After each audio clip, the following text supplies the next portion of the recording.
Welcome to ANM News, and this is Avijit Nandi Mazumdar, and I have with me Dr. Rajkumar Ranjan Singh. He is the Minister of State for External Affairs and Education, Government of India. But more than that, he is the Member of Parliament from Manipur. Yes, we'll be discussing a lot of things about what's going on in Manipur, a lot of this, and clear the air, because there are a lot of propaganda going on, a lot of false narrative which are being published, and really from far we do not know what is the situation in Manipur at the moment. A lot of crossfires. So we will try and get as much as possible from our minister here, and he has been spearheading India's foreign mission abroad. Foreign ministry is the Minister of State, and he has also visited a lot of foreign countries with India's mission and vision. Welcome to ANM News, Dr. Singh, and how are you doing? Everything else is fine? It's fine. Great. Nice to see you. So I'll start off initially with the latest big news of the day. That's Chandrayaan 3. Now, I want to know, what does it mean to India's foreign policy? Based on Chandrayaan 3? Yes. Yeah, India yesterday proves that India is one of the country scientifically very strong, astronomically excellent, and so we landed yesterday in the southern pole of the moon. That area is never covered by any of the leak of satellites. USA, Russia and China, and India, its own indigenous systems could land it, and that's proof that India has the capability among the rest. But of course, we are not rest, but we are in our own way. The space technology is developing, and that will give a good impact to boost the Indian economy and also to growth in the field of industry. So, for example, when I joined as an MP for the first time, I was in the standing committee of the Parliament for Science and Technology and Environment.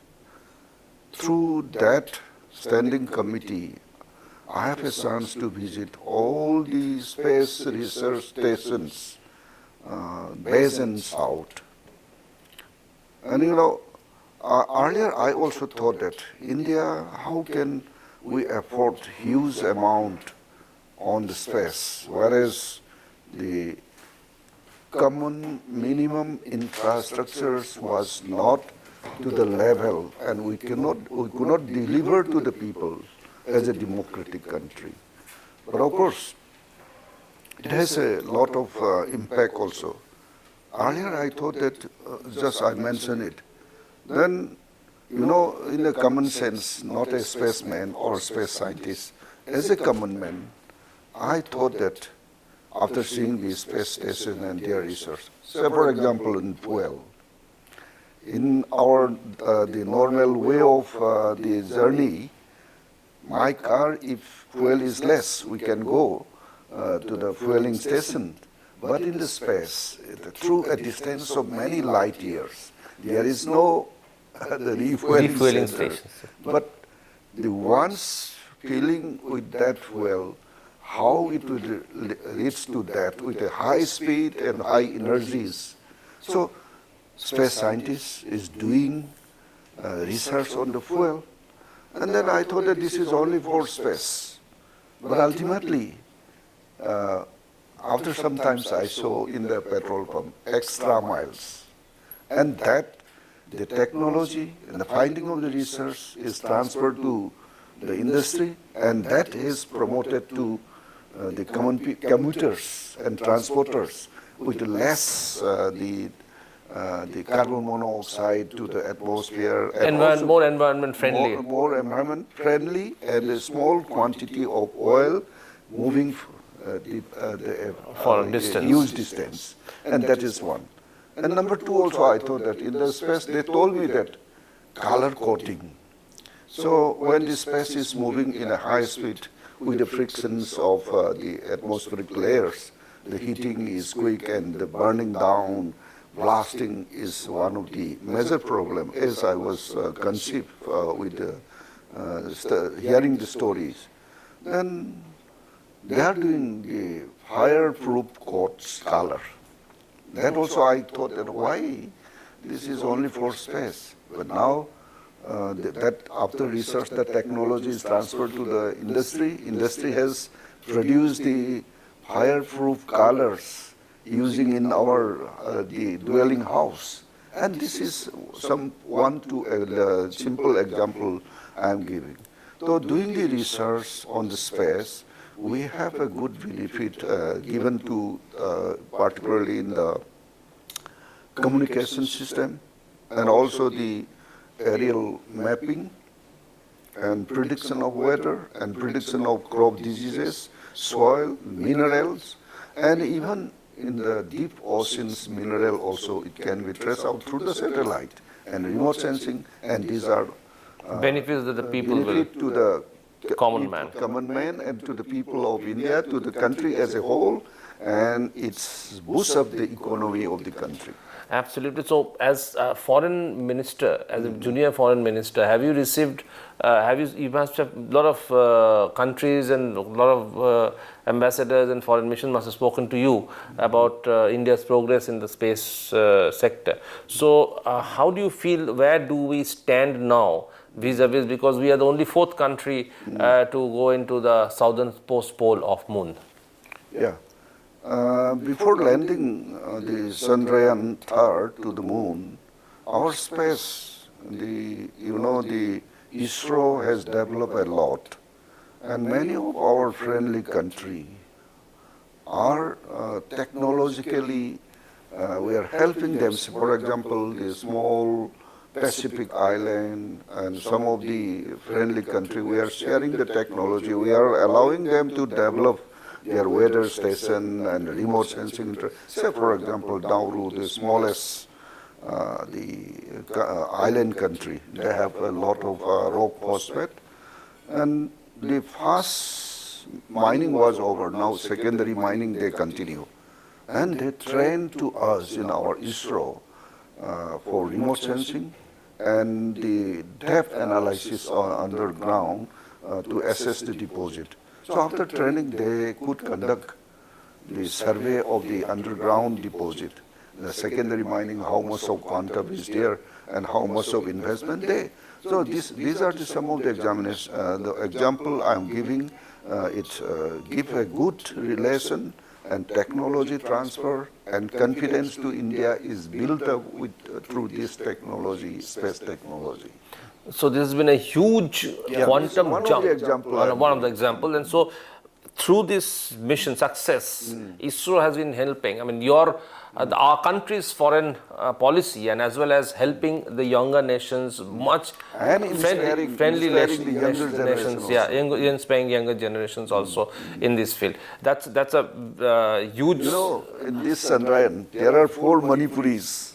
We are proud of it also. Of course, they are in the different field. One for the what do you call that, the roger or something like that, and that field. Another one is in the controlling system, like that, Absolutely. So that is all taken together. It is a massive this thing for the government of India and a massive success for our country, for India.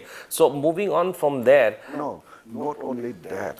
In the space technology, we are Prime Minister Modi not confined to the ISRO only. We also privatize also. Okay. The private companies are also coming up and to share some of the space-related production, space-related science. So people's participation is also there. So if you can just elaborate on that, this private this thing on space that you are talking about at the moment, that Prime Minister Modi has given the private allowing private participation. So does it pertain to foreign countries also? Certainly. Same thing. The product of the private party on space element, they can excel it, they can export it. And that's why the technology transfer is there. taking place.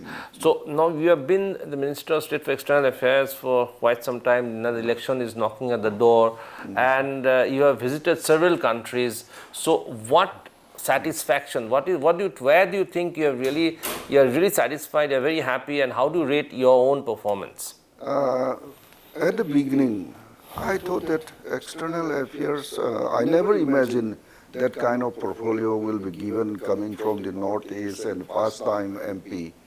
It's a very difficult the portfolio, and also it carries the message of the country, and also built up the cemented relationship, as well as also promoting the trades and people-to-people connection. I really happy and wonder how Honorable Prime Minister Modi ji is choosing me as a State Minister of the External Affairs, and also assigning the Southeast Asia, where my physical appearance is almost same with all the South Asian countries. So whenever I visit in any of the countries of the Southeast Asia, they treat me as if they are own the nation. So on the other hand, this has given unlock all those the uneasiness thing has been released when they saw my face. For example, when I visit for the International Yoga Day at the Cambodia and Laos, many of the Cambodians said that you are not Indian. I said that I'm Indian. Then from which part of India? Then this part. Then they realize it. Oh, you are belongs to the Lao-San group. I'm also. They say that you are a San people. So San communities are there. So maybe. So from that ease of dealing, we can develop a lot. So during my short visit, short span of the ministryship here, many of the country, through my earlier my predecessor has already planned. Say for example, Joy Shankarji was the foreign secretary for quite a long. He know the global movement, and everything is in his fingertip. And another thing is that the office of the external Mantralois, the ministerial office of the external affairs, is a wonderful thing. It's a very systematic and very protocol types. Even the word, even the dress, even the sitting pose, these are all set to protocol. In a system. So I cannot speak everything also, but that has to be balancing.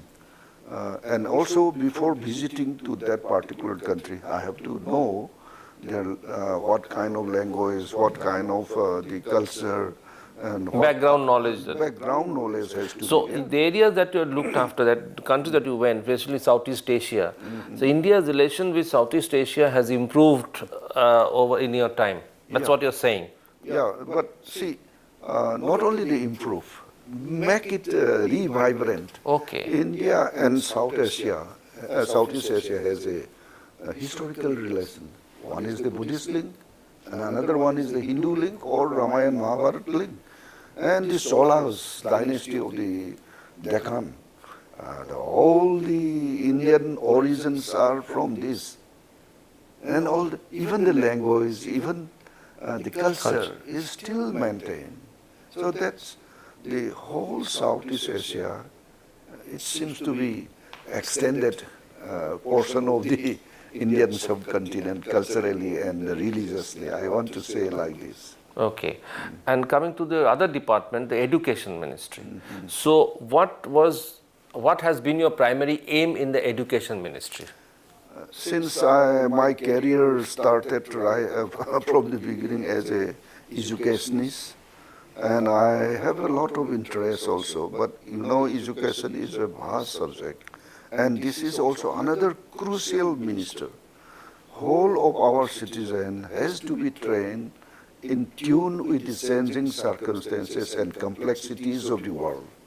So that's why our Prime Minister, under his guidance, the National Education Policy 2020 is the compact and total revolutionary or structural change of the Indian education system. Saying so, we are not neglecting our ancient wisdom and tradition.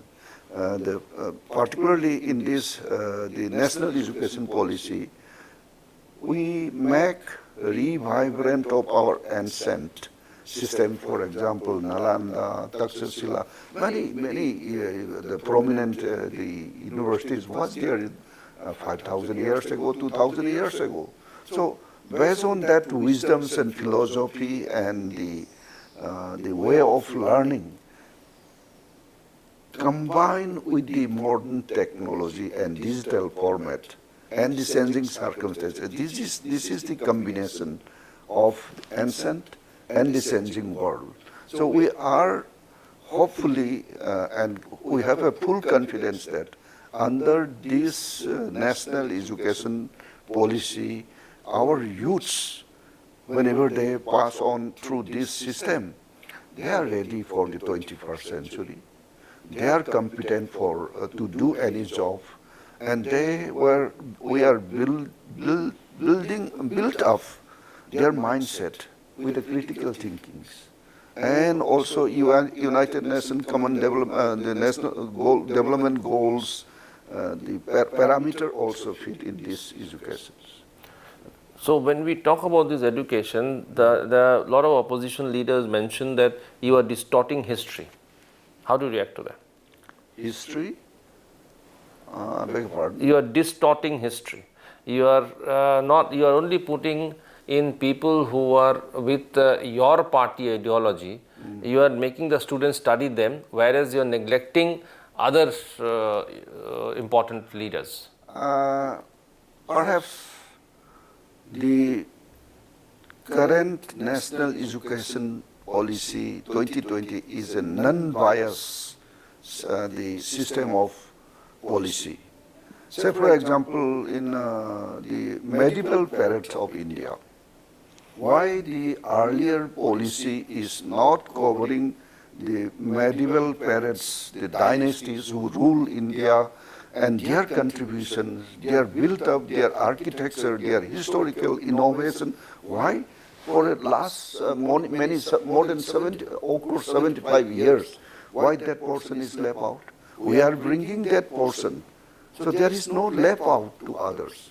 We want to depict India's originality, India's contribution, or ancient those contribution left out intentionally or unknowingly, but that we discover and we added. What is the harm to put that things? Absolutely. Now there are a lot of institutions, there are a lot of complaints which come in that a lot of minority education institutions, they force students to follow certain minority rules for general students. So in this situation, what is your reaction to that? There is no force. You know, India as a nation, we need to strengthen the nation. And also we, at the same time, we are also appreciating the diversity, multiple diversity of the country, and we treat it as our strength and resource. Based on that, we are bringing the a streamline to the one nation's the policy. So the education will be one nation policy which Yes. covers everything, and you are clearly saying that you are not, I mean, what opposition is alleging, that you are not, you have not deleted any portion of major history of India culture. What left out is what was left out earlier has been incorporated now. That is your. Yeah. So coming from the education now to something which concerns your state, Manipur. So that has been on the boil for the last 3.5 months, 4 months, maybe more. It slowly started and then it went out of control at a time when everybody started speaking about it, and a lot of people unnecessarily lost their lives.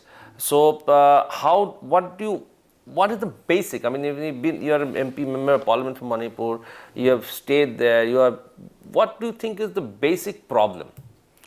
Basically, right from the eruption of that, the violence, I appeal on the true spirit of the Manipur.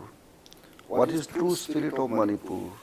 Manipur is a state having its own history of about 2000 years, and single dynasty ruled till now. And of course, the monarchy is not there, and it has it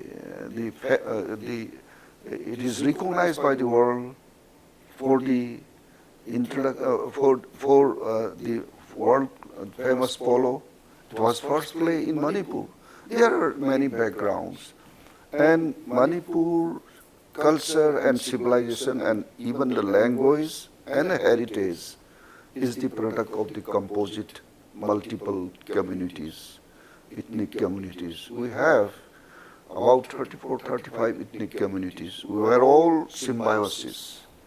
And each and every language of the so-called Manipuri language is the accumulation of all those communities' language. And that also we use one of the, what you call the beauty of the language. Even the water.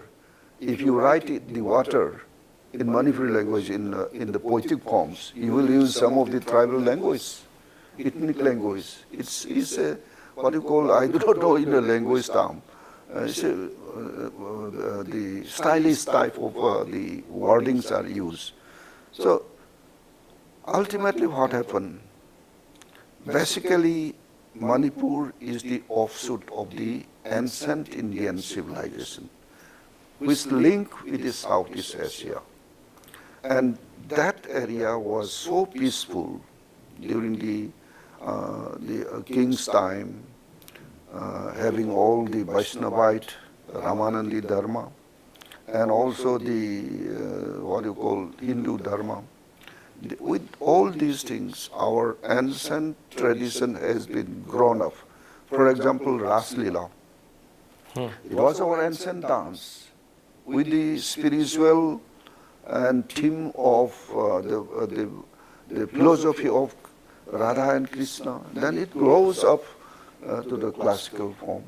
So that's why after adoption of the Hinduism, then some group of the Brahmins, they might have rejected those hill people who they wanted to join the Hinduism. That time Brahma Sabha was there, and they charging high. That time currency is very costly, materials are cheap, and that time they cannot afford. They were not satisfied. Those ancestors of the hill highlanders. And then ultimately the Westerners are coming, the Americans, the baptizing peoples coming, and they started first to Manipur, Imphal Valley. That time the climax of Hinduism is there.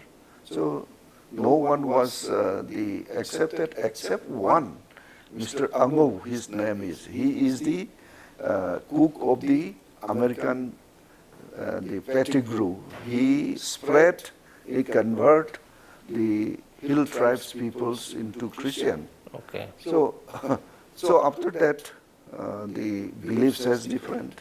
And that's how the ethnic tribes started. Yeah, the hill peoples are almost converted to Christian.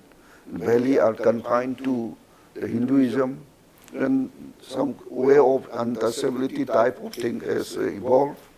And that was the relief was given.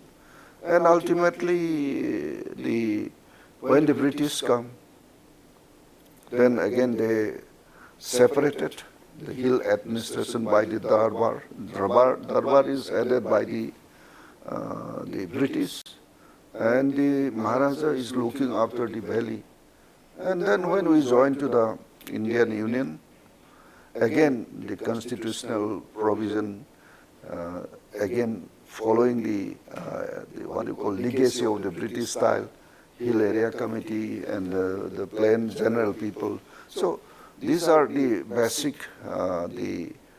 differences at the beginning.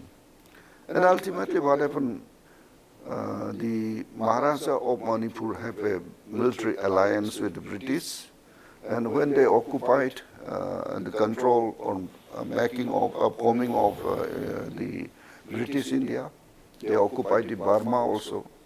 Though generally the current ethnic who is conflicting with Manipur is basically they originated from the Burma.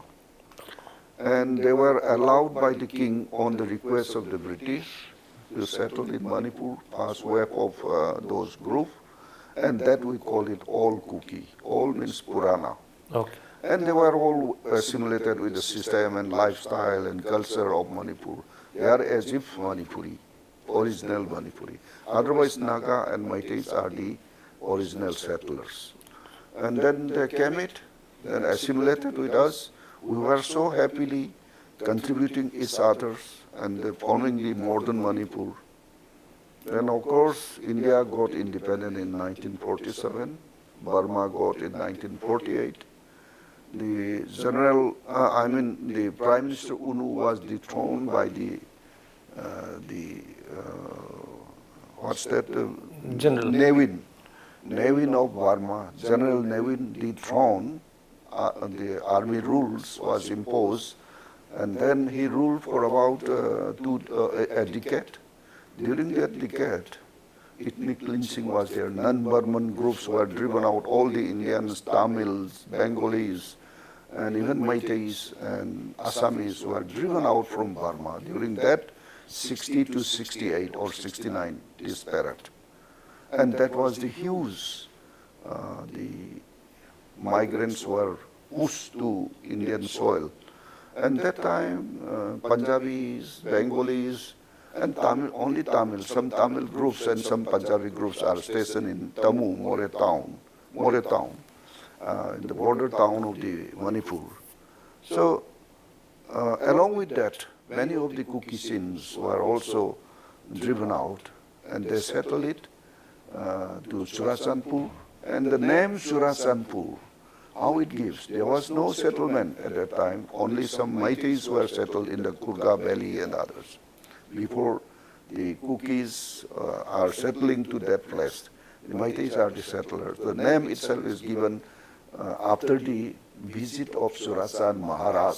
Okay. When he visited that site, the name was given Churasanpur. And that is the historical background. Then ultimately, those Kukisin brothers and sisters who were driven out from the Myanmar was settled in Churasanpur and Tenupal area, Chandel area, and that too, no problem. We are all assimilated. And nobody is aware that in the far-flung area where the administration could not effectively reach there, they were settled. Then during the 1980s, the pro-democracy movement started Aung San Suu Kyi, and many again driven out, including the Burman group.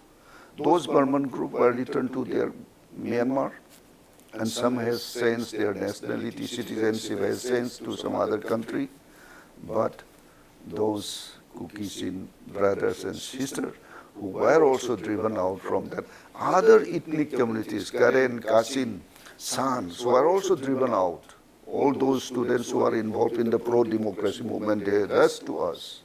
So many of them returned back, but the community, particular community, is not back. They are also there.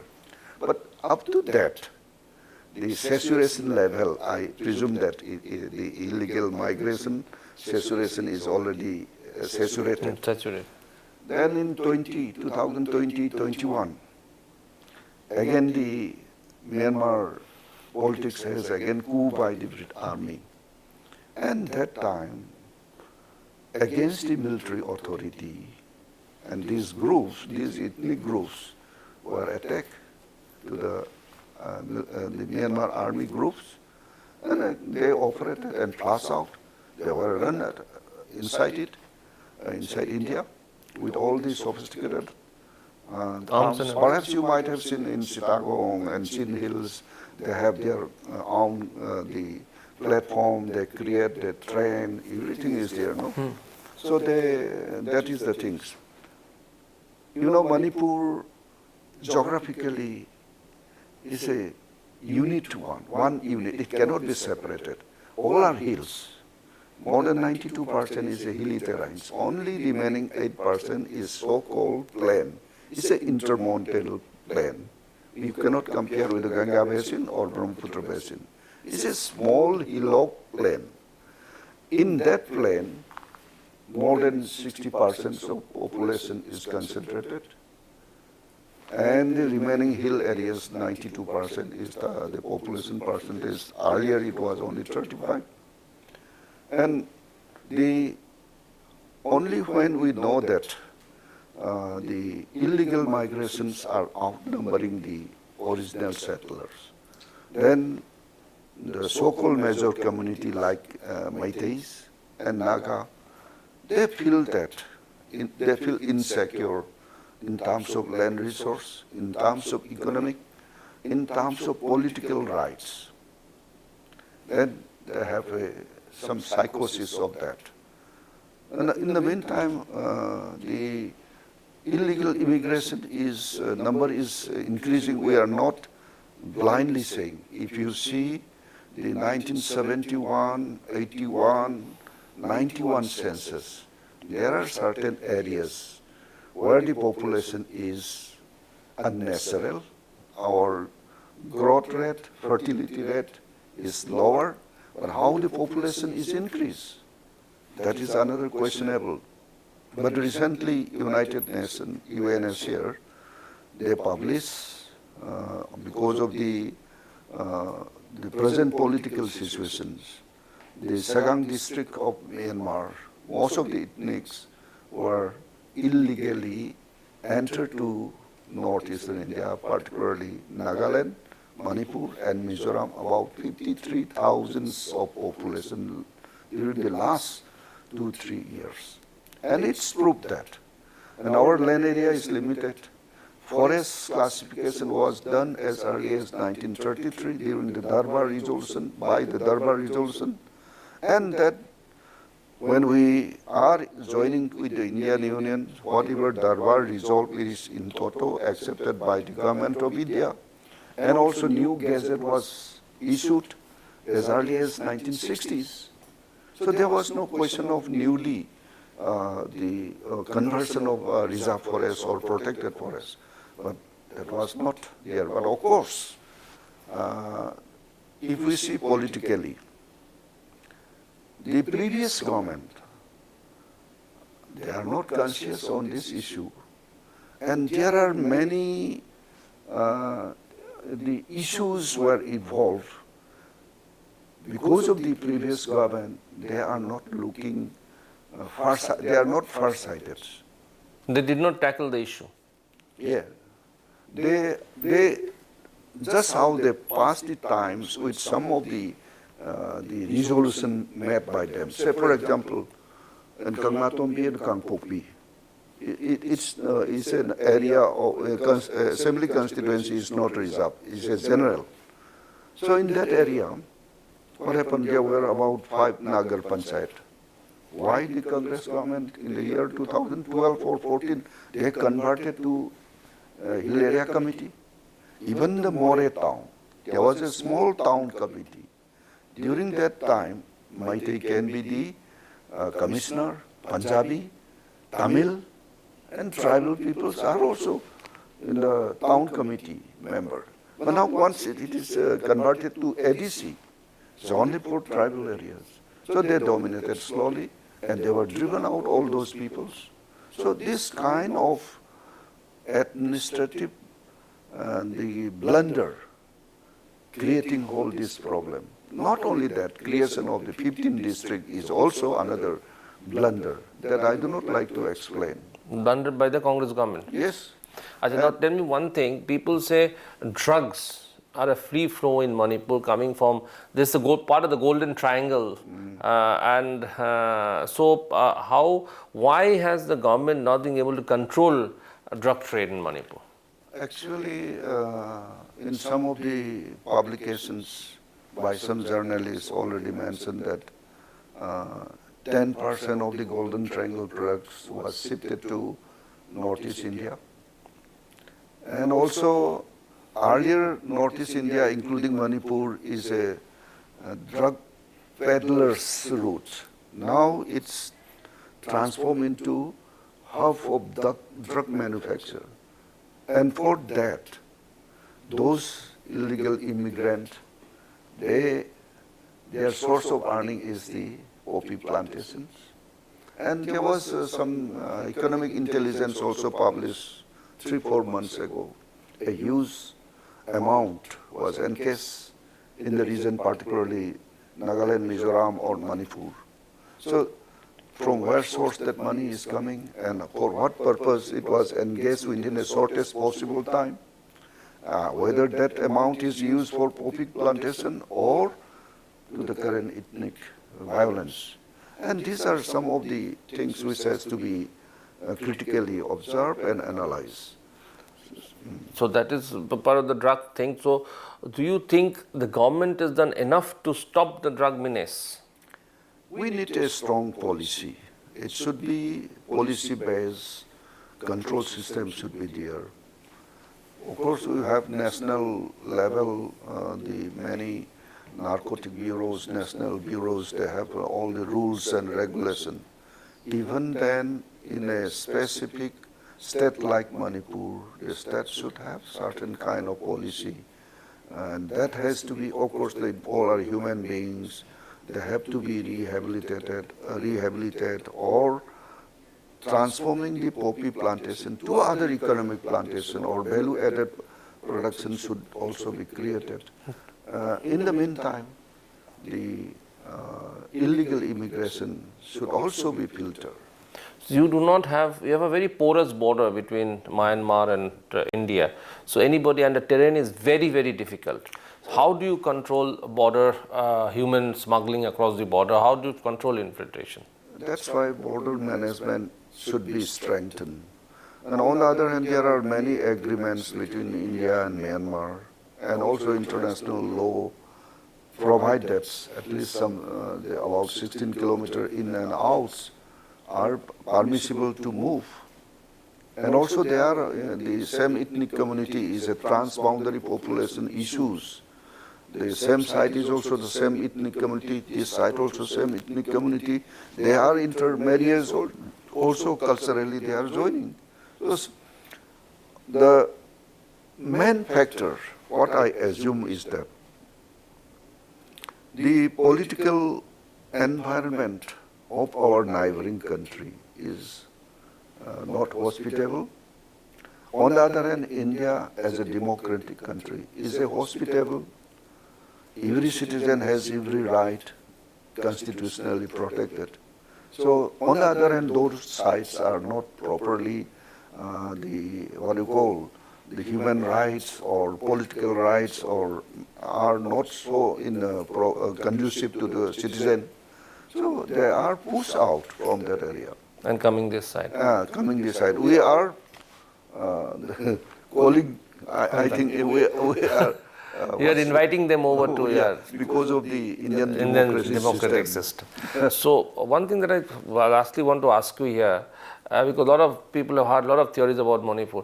So what is the way forward peace formula for Manipur at the moment according to you? What is the peace formula for Manipur in short? I already mentioned that Manipur, the so-called Manipur, the present territorial boundary of Manipur is a natural single unit. It cannot be separated. It is adopted with the people who are settled right from the early beginnings, So it's no ADC, no differential. No separate is there. Administration. No, it's not the way to solve it. So what's the solution? Solution is that the spirit of Manipur should be should be revigorated. And also the rules and regulations of the government, particularly about illegal migration and others, drug plantation, that has to be strengthened in a proper way. And all the state machineries, including the census operations and the issue of Aadhars, should be in the proper way, not in the proxy or not in the duplicacy. And even all the electoral rolls should also be recast. And that is the way how to control the growing issues. But on the other hand, my best simple, the idea is that to bring back the peaceful Manipur, we should always remember the spirit of Manipur and idea of India has to be appreciated. And this is the only the point, and that has to be considered as a focal point to bring peaceful to Manipur.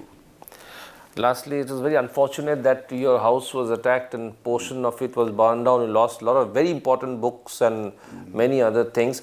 When do you plan to rebuild your house and bring it back to its lost glory?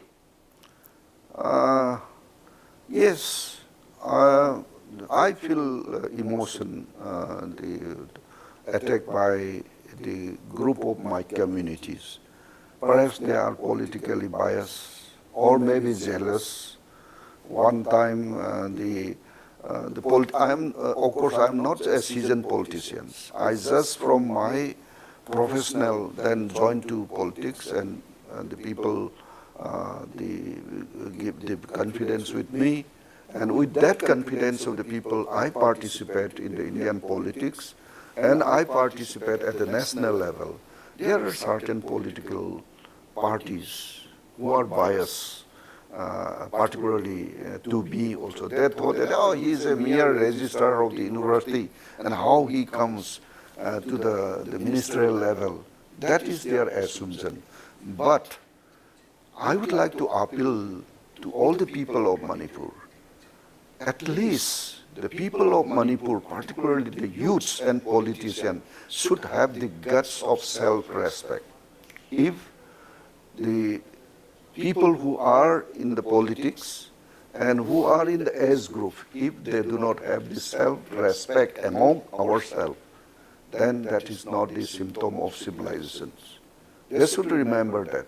If they want to survive as a Manipuri or as a Meitei, there should be the self-respect. And of course, see, if you see in most of the social media uploaded from my community, they are making mockeries to the leaders, to their elected peoples. And if they know the system of the Indian parliamentary system, when we will speak, how to speak, many of the so-called academicians are also not known. So when they discuss in the local platform, they always criticize without knowing the system. And that is not. That's not correct. That is not wise. So when do you plan to rebuild your house? I don't have money. I am seeking philanthropy people to help me. And of course, the burning of house. The house was also constructed during my service time with the loan from Baroda Bank and transferred to the State Bank. And so at the end of my service, I anyhow repaid to that loan with interest. And that is purely my sweats earned money's building. And of course, building, I may renovate it if my resource is developed. But my only worry and agony is that I have a collection of about 30, 40 years collection of records and documents. And I associated some of my relatives who was the first Chief Minister of Manipur, my paternal uncle. Whenever he discussed with me, he also provided me many records, even the Darbar resolutions, all the administrative reports, published during the British, that were burned down. I do not know, in a civilized world, a group of community, my own community, are targeting to burn the books and journals and record. And this is not the way, and this is not the character of a civilized community. Absolutely. So I appeal my younger generations, younger groups, at least if we want to show the community as one of the civilized and also having historical background, and also the place of the world famous polo is there, and also the one of the mega biodiversity of the area.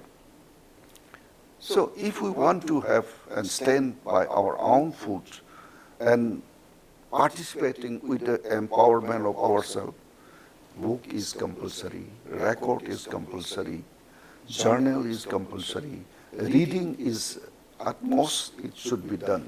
But majority of the peoples are all the easygoing, in a sense, they want to spend their life easily.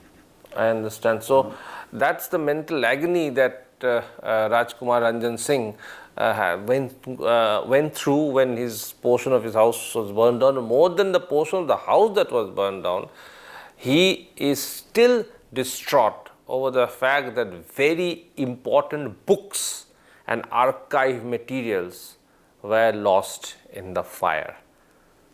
But he did mention that there is a way forward as far as the Manipur crisis is concerned.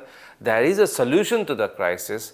He's given a prescription for the solution, and with a lot of hope in our mind, we thank Dr. Rajkumar Ranjan Singh for his comments and for spending time with us, answering a variety of questions right from Chandrayaan to education to the situation in Manipur.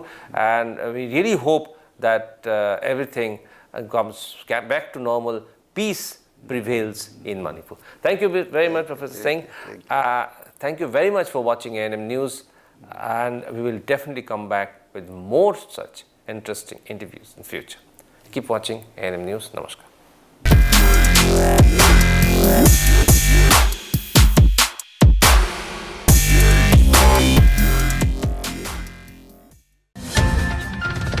और खबरों के लिए subscribe कीजिए ANM news, bell icon दबाकर रहिए सबसे आगे।